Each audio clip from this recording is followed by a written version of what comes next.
So what's up mga otit? Kamusta kayo at welcome back ulit sa channel ko. Ngayong araw na to, nandito po tayo sa Barangay San Francisco, General Trias, Cavite. Dito sa Sierra Nevada, mga otits, dahil bumisita tayo sa isang breeder. Ayan, si Otit. Maybin. Google Maps or Waze, type nyo lang is MN Beta Barracks. Paano sir? Pasukin na natin to. Tara! Balita ko, libo-libo daw sir Hindi naman. So habang papasok tayo mga otits, malalaman nyo kapag may breeder talaga eh. Itong mga sako na to, yun o, puro mga plastic, pangjaring. Pangjaring ni sir to, itong mga sako na to. Gusto mo ba ng free aquatic plants at Beta's Journey sticker? Check out na sa Shopee natin! Shower! Pasok tayo dito mga otits. Ayan mga otits, so, tignan nyo naman yung mga beta tanks ni sir. Talagang organized to sir ah. Pinag-isipan ko yan. Tapos dito naman sa baba sir, anong meron dyan? Ang mga breeder ko sila. Pwede ba tayo magpakita ng sample ng mga breeder mo sir? Eto, mga otit. Ito yung Leonel line na babae ko. Ayan. Orange base, no sir? Orange base siya. Ang lalaki ng mga breeders na ginagamit mo sir, no? Oo, sagana sila sa Magna. Paano ka ba nagko-condition dito sir? Water change every 2 weeks. Then, lagyan ng talisay. Tapos, eto, mga halaman. Then, after 1 month, sinecheck ko sila. Pag ready na yung mga breeder ko, nagbabubble nest, at malaki na yung mga belly, saka ko sila binibreed. Sir, ilan lahat yung tanks mo dito sir? Tanks ko dito nasa 47. 47. Tapos, ilan strain meron ka dito sir ng beta? Dalawa lang. Isang half moon, saka HMPK. HMPK. Pero sa color varieties marami, no? Marami. Variation. Oo, marami. Super red, orange, may Celo, may Grisel, may Nemo, Nemoxy, Nemo Galaxy, Copper. Mga pang-out mo ba to, Otit? Mga pang-out ko to. Anong meron dito, Otit? Mga nag-iisa na lang na Super Red na Half Moon. Tapos yung rare na strain na Tancho. Oo. Pero kapatid siya ng mga Nemo ko. Lumabas lang. Oo. Nag-iisa lang siya. Kaya para sa akin, rare na strain yung lumabas. Ito, yung nag-prince ko dati na Grisel. Oo. Tapos, yung Celo. Saka itong breed ko na Steel Blue Blackhead. Tapos, ito yung prince ko na Nemo. Ito sa baba natin. Kasama rin yan. Mga pang-out lahat to. Mga pang-out ko na rin yan. So, ayan mga otits, marami kayong pagpipilian dito. Sa mga hilig sa mga kulay na isda. May marble pa ata doon? Oo, marble. Hindi pa siya nagmo-molt. Pero papunta na rin siya sa Nemo. Mag-isang taon pa lang ako. Bali, nag-start ako sa isang beta, yung Veiltail. Inakala kong maganda na to, pero may mas maganda pa pala. Kaya ang ginawa ko, bumili ako ng bumili hanggang sa nagkaroon ako ng 10 pares, kasama yung giant ko. Tapos nakapagpa-breed ako, yun yung unang breed ko, yung fancy na half moon. Unang breed ko is almost 175 price. Kaya ang laki ng problema ko, bumili ako ng bumili sa magbobote ng mga 1.5 at pinagkakat ko sila. Yung nanay niya is Thai import. Tapos yung tatay nito is local breed. Ito, mga na early jarring ko na. Pero kung titingnan nyo, ang ganda ng forma, ganda mag-flare, ganda mag-deport. Okay na okay yan. Ginugroom ko na kagad yan. Nagkataon lang na naubos na yung stock natin dito sa side na to. Kaya sayang naman kung hindi ko lalagyan ng isda. Kaya ang ginawa ko, nag-pick ako ng mga male na copper saka FCCP na pwede nang i-groom. Kung makikita nyo, yung iba dito is pumapalag na. Ayan. So, yung mga yan is parang in-advance ko na yung pag-groom nila. Tapos dito, meron pa pala tayong Hellboy. Hellboy. Kakagaling lang niya, kare-recover niya lang. Kasi parang nag-cotton candy yung ulo niya. Parang kinain yung color red dun sa ulo niya. Ano yun, parang nagka-molds, gano'n? Parang nagka-molds. Pero at least gumaling siya. Gumaling, inalagaan ko lang sa water change, tapos asin, salt bath, Then, binabaan ko lang yung level ng tubig para hindi siya hirap lumangoy. Gamitan mo na yan ng Miracle Potion natin. Solid na solid to, lalo pag may sakit ang beta mo. Available sa Shopee natin, 120 ml at 60 ml bottle. Check out na, shower! Sobrang daming awards. Ayan, mga achievement ni Otit. Isa bang sikreto dito, Otit, yung nakababad palagi sa salamin yung mga beta mo? Oo. Bali, may bumulong sa akin isang tropa na kahit hindi naman malaki yung salamin na ilalagay natin, basta para siyang bintana doon sa grooming tank. Once na napadaan siya doon, is magbabanat siya ng mga fins niya.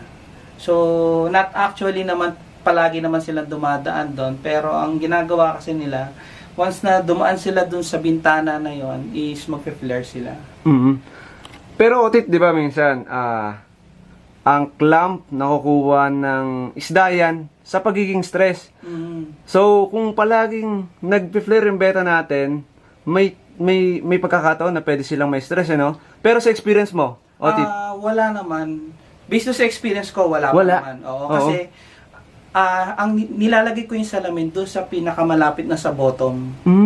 Kasi ang isda natin, pag lumalangoy, is nasa bandang gitna, pataas. So, yung bottom is pahinga na nila yon doon sa bandang baba. Kaya pagka napalangoy sila doon sa bandang ibaba, doon pa lang sila magpe-flare. So, kakaibang technique na naman, mga Otits, yung ating nasaksihan sa pagpunta natin sa breeder dito sa General Trias, Cavite. Otit, eto daw ang chismis ng mga Marites. Balita ako, libo-libo daw, Otit. Oo, libo ang mga fry ko dito kasi every month akong nagbe-breed para may mapalitan yung mga na-out kong mga beta. Mga nasa 300 to 400 na orange DTHM sa Half Moon. Tapos dun sa may aquarium na yon? Ito, mga crown tail na BOCT, steel blue, saka royal blue. Plus nilagyan ko na rin sila ng mga Half Moon, saka Half Moon na red at orange. Bali na pagpilian ko na to, ito yung pinakamalaki do sa batch nila. Meron pa tayo na nasa loob. So sinaising mo, Otit? Oo, sinaising ko kasi naiiwan yung mga maliliit. Bali tayong laboratorio, doon ko ginagawa yung pagbe-breed ng mga beta natin. Doon mo ginagawa yung mga pinaproject mo rin? Oo, mga project natin doon. Pwede ba natin pasukin yan, Otit? Oo, tara. Marami pa dito nakajar pala, no? Oo, marami pa. Marami pa rin nakalagay sa mga grow out tab dito. Yung mga niresize ko, na mga sizing ko na yung malalaki is nilabas ko, tapos yung mga maliliit, iniwan ko dito. Ayan mga Otit, sobrang daming fry.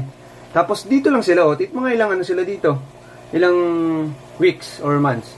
Maabot sa akin dito na mga 1 month eh. Nandiyan? Oo, nandyan. Hindi ko sila wina-water change. Ang ginagawa ko lang, yung nag-evaporate na mga tubig is pinapalitan ko lang siya ng stock water. Una,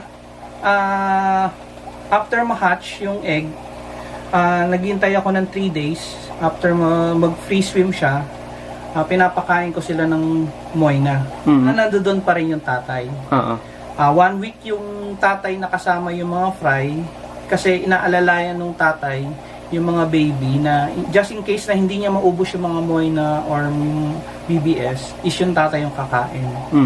Para hindi mag-accumulate yung tinatawag nating lason sa breeding tub niya. Magkaroon ng ammonia, no? Yon, magkaroon ng ammonia. So, maganda tong topic natin na to dahil merong mga newbie na nanonood sa atin, Otit, na hindi mag-success sa pag-breed ng beta. Napapalipat tuloy sa paggagapi. Ayan, yun lang naman yung sikreto ko mga Otit. Ano yung meron doon, Otit, doon sa tab na yun? Ito is 2 batch ko na grisel na fry. Yan. Malit pa kasi yung space ko dito. Saka wala pa akong makuha mga rep tabs. Kaya ang ginagawa ko is tinatransfer ko yung mga malalaking beta ko dun sa labas. Hanggang sa na-transfer and then divide ko sila according to their size. Tapos yung iba na pwede ko na i-jarring, gina-jarring ko na siya. Itong method na to, hindi man siya applicable sa iba. Pero at least na ano natin yung gantong technique, di ba? Nalaman natin yung gantong technique ni Otit, which is naging goods naman sa kanya dahil nakakapagpalaki siya ng beta. Oo, kung makikita nyo, ang ebidensya ay nasa labas. Ang method ang gawin natin, basta mapakain natin ng tama yung mga isda natin, lalaki at lalaki sila. Kailangan nila ng tamang nutrients, protein, saka tamang water change. Lalaki at lalaki sila. Isang dahilan is genetics. Nakukuha sa mga parents or sa kanununuan. Pangalawa is yung sobrang pagpapakain, especially mga tubipex. Kasi ang tendency kasi niyan, pag sobrang laki ng tiyan ng isda natin, is nahihila yung pinakabatok ng part ng isda natin. So napupunta lahat sa tiyan. Ang tendency niyan, yung upper part ng body nila is nahihila. Nagiging parang isang linya na lang siya. Tansya ko kung hanggang saan lang yung laki ng tiyan nila. Halimbawa, sa mga ganito, kalaki is 8 pieces ng magna, okay na yun, sapat na yun. 8 pieces sa umaga, 8 pieces sa hapon. Hanggang sa mabusog lang sila. Hindi naman kailangan totally sobrang busog ang mga isda natin eh. So pag busog naman na sila, titigil na sila sa pagkain. Kaya ang inatabayan ko is yung forma nila. So kung makikita nyo, lahat ng isda ko dito is wala siyang spoonhead kasi inaantabayan ko din yung forms nila. So mahirap kasi i-out kapag pangit yung forms natin. Kaya sa gantong paraan, nalilimitahan ko at naayos ko yung mga forms nila. Sabi nga nila, Otit, life is all about balance, eh, no? Yes. Mas maganda na yung sakto lang, or minsan nga, kahit hindi kumain yung beta natin, magutuman yung beta natin, okay lang. Huwag lang mapasobra ng pagkain. Oo, tama yan, Otit. Masama din pag sobra-sobra.